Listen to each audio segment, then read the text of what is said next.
네, 하단 방어력이 확인됐던 멘탈갑 우리 시장이었습니다. 김정수 운용역의 총정리 들어보실까요? 네, 운용원님 안녕하세요. 네, 안녕하세요. 네, 오늘은 뭐 바이오의 대표 종목, 그다음에 화학의 대표 종목 이런 주식들이 올랐는데 삼천선이 남의 집 잔치 같았던 주식들이 오늘 또 전면에 나서기도 했거든요. 네, 오늘 상황은 어떻게 좀 지켜보셨는지 핵심 먼저 들어볼게요. 그림으로 표현하겠습니다. 이렇게 5점 박스. 어제 제가 그려드린 그림이고, 그리고 지난주 후반에 제가 그려드린 그림이었죠. 거래대금이 감소가 되면은 지수 살짝 정고점 돌파가 된다 하더라도 치고 가는 게 아니라 다시 이렇게 박스권 형태, 이런 형태가 진행이 될 거다. 그래서 요 흐름은 언제랑 가장 유사하냐면 2020년도 10월 달에서 11월 달 이런 흐름들이 나왔었는데 그때하고 지금 시장 상황이 좀 비슷하다 이거예요. 지금 시장이 이렇게 급하게 쭉 가잖아요. 그죠? 쭉 가다 보면 이게 이제 거래대금이 좀 감소를 하는 흐름들이 나오게 되면 열을 좀 식혀야 되니까 더 멀리 날기 위해서는 힘을 모아야 되잖아요. 그래서 이런 흐름들이 이제 만들어질 수 있다는 이야기를 해드렸었죠. 코로나 이후에 1440포인트에서 1000포인트까지 다이렉트로 달린 다음에 이게 쭉쭉 갈 것 같지만 여기서 바이오 제약하고 저 당시 이제 코로나가 핫케어되었으니까 바이오 제약하고 진단키트, 그 다음에 언택트, 전기차, 이런 주식들로만 유동성을 키우는 건 한계가 있고 저 당시에 반도체하고 자동차가 참여하지 않으니까 어떻게 된다고 했어요? 위에서 박스권 형태를 만들더라. 이게 한 3개월 정도 진행이 되더라. 그래서 저 구조하고 지금 비슷하다라는 이야기를 해드렸었죠. 기존의 주도주에 새로운 돈을 키울 수 있는 게 지금 제한적이다.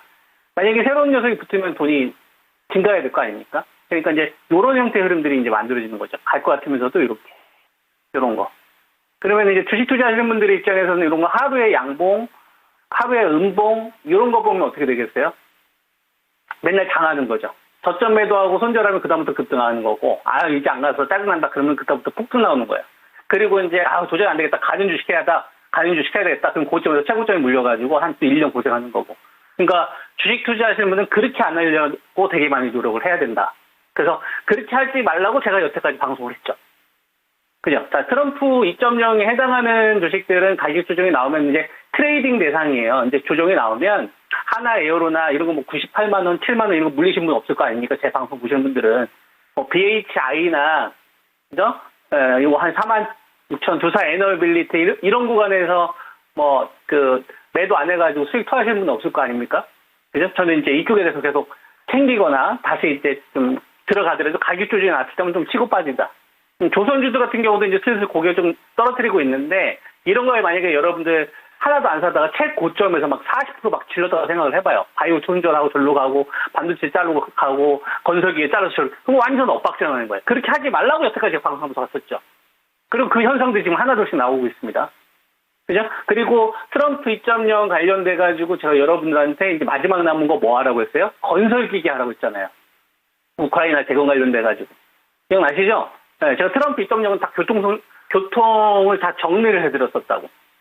그죠? 그래서 현대건설기계 오늘 합병 관련된 내용 나오면서 장중에 97,000원까지 나오는 이런 흐름이다. 이거 제가 여러분들한테 6만원대 후반, 7만원대 초반, 7만원대 중반 다 추천드렸었잖아요. 그죠? 네, 그 다음에 전진건설 로봇도 한 10,000원 이상 올라왔고, 그 다음에 현대인프라권은 대박 났지 않습니까? 이런 식으로. 그러니까 트럼프 2.0에서 해당하는 이쪽 관련된 섹터들 쪽 보면 조선주하고 방산주하고 원전주하고 전력주는 끝나서 이제는 이번 판에서 사라져 이게 아니라 내가 정말 이 주식을 하고 싶어도 기본적인 가격 메리트가 있어야 되거나 아니면 비중 자체가 약해야 된다는 얘기예요. 왜냐하면은 새로운 주도주 쪽으로 자금이 교체하는 순간이 나왔었을 때 잘 가는 주식들이라고 생각해서 2,300이나 2,400이나 2,500이나 2,600이나 2,700이나 2,800에서 사지는 않고 뒤늦게 이제 3,100 넘어가고 3,000 넘어가서 조선주 사야 되는데 방산주 사야 되는데 원전주 사야 되는데 2,400에는 안 사고 2,500에는 안 사고 뒤늦게 따라갔던 분들, 그런 분들 같은 경우가 큰 실수를 할 수 있기 때문에 제가 그걸 계속 하지 말게끔 말씀을 좀 드렸었고 그대로 나왔죠. 그대로 나왔고 오늘 시장이 급락이 나왔는데도 불구하고 현대건설기계나 현대인프라코나 이쪽은 수익이 다 났죠. 제가 여러분한테 말씀드렸던 전략은 대적중을 한 겁니다. 이쪽에서도 수익이 난 거고 폭락을 피했고 다른 대안주도 또 급등이 나온 거고 트럼프 이적령 관련된 거는 이렇게 정리해드릴 수 있고요. 자, 그 다음에 시장의 이제 중심 여기서 이제 중심이라는 거는 새로운 주도주들의 어떤 새로운 주도주들의 출현을 누구로 이제 메꿀 것이냐를 보니까 우리가 상법 개정안 관련돼 가지고 지금 시장에서 이제 여당하고 야당 쪽하고 약간 입장차가 있잖아요. 3% 룰을 넣을 거냐 말 거냐 이거 가지고서 이제 오늘 민감하게 반응했던 애들이 이제 하나 이런 주식들이 이제 3% 넣는다고 하니까 이제 급락세 바로 나와버린 거죠. 어제 그죠? 예. 그러다 또 이견 있다는 얘기 나오니까 또 낙폭 좀 축소하는 시도들이 좀 나오는 거고. 근데 잘 보시면 금융지주사는 좀 견조해요. KB금융이나 그다음에 하나금융지주나 우리금융이나 이제 KB금융은 오늘 상대적으로 강세가 나왔는데 하나금융지주 같은 경우에는 오늘 좀 소폭 신호 흐름이 나왔죠. 제일 강했거든요. 그러니까 이쪽도 조정이 만약에 나오거나 그러면은 금융지주사는 버릴 생각하는 게 아니라 이번 이재명 정부 때에서는 좀 공략하실 생각을 해야 된다. 이 말씀을 제가 좀 드리는 거고 이쪽 계속 관심을 가져야 돼요. 자, 그 다음에 또 뭐 관심 가지라고 하세요? 페이 업체들. 네이버나 그 다음에 카카오 이런 거 버리면 안 된다. 25만 2천 원 조정이 나왔지 않습니까? 이런 거 여러분 한 28만 원 이시원하고 딱 기다렸는데 25만 원. 그럼 또 다시 3만 원 싸게 사는 거잖아요. 이게 수익 비중을 늘렸다 줄였다 하는 거예요. 그렇죠? 그리고 카카오 같은 경우도 보면 58,700원. 이런 거 딱 7만 원에 팔다가 딱 기다리니까 58,700원 오는 거야. 얼마나 기뻐. 그러니까 이런 주식들 같은 경우도 잘 보면 58,700원 조정이 나왔었을 때 얘 혼자 가는 게 아니라 네이버나 카카오나 그다음에 이제 카카오페이 관련된 스테이블 코인 관련된 업체들은 금융지수랑 섞어서 계속 이번 구간에서 사타파라타 하면서 이제 매매를 해라. 고점에만 안 따라가면 되는 거고요. 그다음에 화장품. 최근에 이제 화장품 관련된 주식들이 APR이 이제 차익 매물들이 나오고 아무래 퍼시픽 홀딩스가 전고점 돌파하는 상태에서 아무래 퍼시픽도 좀 소화한 상태인데 이쪽은 괜찮아요. 그러니까 코스맥스나 한국콜마나 이제 이런 애들을 잘 지켜보다가 가격 조정이 나오면은 화장품도 하반기엔 계속 할 생각을 해야 됩니다. 중국하고의 관계 개선 자체가 저는 조금 더 진행될 수 있다고 보고 있거든요. 그러니까 정리를 해드리자면 화장품, 그 다음에 금융지주사, 그리고 그 다음에 언택트, 스테이블 코인이라고 하면 되겠네. 그죠? 페이 관련된 업체들, 네이버나 카카오는 이런 거를 순환매를 시키라 이거야. 한번 매매했다가 좀 쉬면 이쪽 가서 먹고. 뭐처럼 작년도에 방산주 한번 했다가 방산주 가니까 그 다음에 조선주하고 조선주 한번 먹었다가 그 다음에 뭐 하는 것처럼 원전주 이쪽 순환매 시킨 것처럼. 아시겠죠? 그런 식으로 하면은 계속 돌아가면서 좀 수익이 날 거다. 이렇게 말씀 좀 드리겠고요. 그 다음에 이제 반도체 쪽 보면 하이닉스가 오늘 좀 쉬는 흐름이 나왔는데 하이닉스는 사상 최고치를 이미 기록한 상태에서 조정이 나오는 거잖아요. 그죠? 사상 최고치 200조를 넘어간 다음에 HBM4까지도 엔비디아에 딱 공급을 한다는 얘기 나오고 나서부터 주도권 꽉 잡아버린 거 아닙니까? 근데 이제 이것 때문에 이 하이닉스의 온통 시선이 쏠렸었기 때문에 나머지 주식들이 빚을 받아하지 못했어요. 왜냐면 이걸 메꿔주지 못했었거든. 삼성전자 같은 경우가 62,000 이거 돌파를 못하니까 소부장 관련된 업체들이 지수가 이거 살짝 한번 흔들리니까 바로 한 이쪽에 대해서 그 차익 매물들이나 가격 조정이 나와버렸다고. 무슨 말인지 이해되죠? 왜냐하면은 하이닉스의 신고가 갔는데 너 삼성전자 신고가 너 안 갈 거냐? 너 언제까지 6만 원 할래? 하이닉스는 지금 29만 원 해가지고 30만 원 코앞에 두고 있는데 미안하지도 않냐 투자가들한테? 그러니까 이제 삼성전자가 좀 창피한 거죠. 그래도 국민 주식인데 그죠? 7만 원 한번 가야 될 거 아닙니까? 그러니까 이제 62,000원 요거를 넘어가기에 재료가 필요한 거예요. 근데 그동안에 경쟁자가 많았던 거지. 조선주나 방산주나 원전주 이쪽으로 잡을 수 있는 인기가 없었던 거야. 돈들한테. 그죠? 근데 요번에 보니까 전지현 회장이 미국에 가가지고 엔비디아 쪽 관련된 공급에 대해서 뭔가 진도가 있는 것 같아. 그럼 이거 팔지는 말아야 되겠는데? 근데 요거와 관련되어서 AMD에 이어서 만약에 납품이 확정이 되게 되면 이거 싸야지 이 작업이 지금 기다리고 있는 거예요. 엔비디아 쪽 관련돼서 그동안 워낙 속임수가 많았었기 때문에 된다고 했다가 안 됐기 때문에 요거 되면 내가 쏜다. 이런 작업들이 지금 반도체 쪽에서 많은 거예요. 이거 되기만 나 지른다. 이런 작업들이 지금 많이 있는 거예요. 그러니까 지금 삼성전자는 68,000원 이게 중요한 게 아니라 요거 돌파했었을 때 지금 반도체 관련된 소부자 가지고 계신 분들 같은 경우는 눈 잘 지켜봤다가 요거 실제 거래된 건 한 5,000원 막 실리는 거야. 예를 들어서 한 1조 이상으로. 그럼 소부장 관련된 업체들은 10% 막 폭등 나올 수 있어요. 그거 오고 나서 사는 겁니다. 대신 저거 돌파하기 전까지는 뭐 하는 거예요, 여러분? 간 보는 거예요, 시장에. 야, 지금 반도체를 급하게 사야 되냐?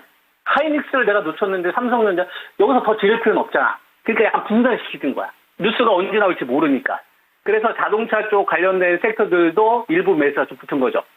현대자동차나 기아나 이런 데도 조금 매수가 붙은 거예요. 반도체 쪽으로 쏠렸던 이런 자금들이 지금은 아직 상승전 못했잖아. 그러니까 1조 쏠 거 2, 3천억만 쏘고 나머지는 딱 대기하고 있는 거지. 그죠? 그리고 나서 이제 6만 2천 돌파한다. 저기서 거래대금 한 1조 이상 붙는다. 2조까지 붙는다. 그럼 소부장 관련된 업체들 급등 나오는 거예요. 그러니까 이번 주 그 되게 중요한 거 6만 2천 원대. 아시겠죠? 되게 중요합니다.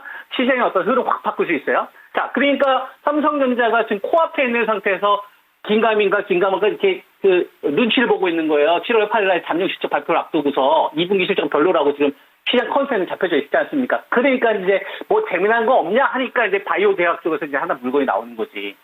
바이오 제약 같은 경우에는 민감한 게 뭐냐면은 금리가 민감해요. 금리. 미국 10년물 기준으로 4.2% 갔던 게 지금 4.2% 초반까지 지금 떨어지지 않습니까? 그죠? 원래는 파월장이 관세만 아니라고 한다면은 금리 인하를 할 건데, 이 관세가 문제더라는 얘기 나오면서부터 바이오제약이 갈번 하다가 이제 들어간 거예요. 근데, 이 관세와 관련된 부분 같은 경우는 사라지기도 어렵고, 협상에 대한 부분이다 보니까, 이제 완화 국면을 가지 않겠느냐라고 생각하는 자금들이 좀 붙기 시작을 하는 거야. 그러면서 이제 약간의 수주공시나 이런 자금들이 붙기 시작을 하니까, 배팅했던, 그동안 숨막혔던 자금들이 움직이기 시작을 하는 거죠. 그래서 리가체인 바이오도 조금 매수가 붙는 거고, 셀트리온도 조금씩 매수가 붙는 거고, 알테오제이나 어제 같은 경우는 RNA 쪽 관련돼서 에이스판 같은 식이 움직여버린 거죠. 그러니까 바이오제약 같은 경우도 지금 시장에서 새로운 좀 주도주로 부각하겠느냐? 이건 아닌데요. 어떤 관점이냐면, 야, 지금 시장 고점 박스를 내가 만들 건데, 요 기간 동안에 거래대금이 내가 20조, 21조 이상 키울 수 있을 만한 여건은 아니야. 대한민국, 코리아 너희들은. 7월 8일 삼성전자 실적 보면서 그 다음에 연준에서 금리 인하 시기에 대한 불확실성을 사라지기 전까지 내가 간볼 거야. 그러니까 너희들 대한민국은 자금순환 매매를 하는데 작전 잘 짜라. 어떤 식으로 짜냐. 금융주, 내가 금융지주 없어? 그럼 페이가 업체나 화장품 이 셋 중에 하나를 가지고 있어. 그럼 너희들은 돈 벌게 해줄게. 이걸 첫 번째로 시장에 던져주는 거고요. 그 다음에 반도체 가지고 있는 사람 잘 들어. 니들은 삼성전자 잘 봐라. 62,000원 넘어갈 때 쏴. 그 전까지 너희들 들들 볶을 거야. 이제 그 기간 동안 너희들 손가락 받고 있을 수 없잖아. 그러면 어떻게? 너희들 바이오제약 관련되어서 지금 서서히 고개 드니까 이쪽에서 한번 매매 한번 해봐. 그럼 돈은 벌게 해줄게. 이 신호를 주고 있는 거예요. 그리고 삼성전자가 62,000원 딱 돌파했어. 그러면 지수는 어떻게 됩니까? 반도체 쪽에 쏠린과 나머지 자동차까지 데리고 가는 형태의 흐름이 만들어질 수 있겠구나. 그렇게 이제 보시면 되고요. 그리고 나서 이제 그때까지 만약에 방산주나 원전주나 조선주나 이런 애들이 단기 급락이 나오면 요런 걸 이제 그때는 좀 매매해볼 만하죠. 그때는 이제 단기 낙폭이 진행이 됐을 테니까. 요런 걸 좀 여러분들 잘 활용하시면서 투자하시면 될 것 같습니다. 핵심 오늘도 잘 들었습니다. 성우님 수고 많으셨어요. 네, 너무 투자하세요.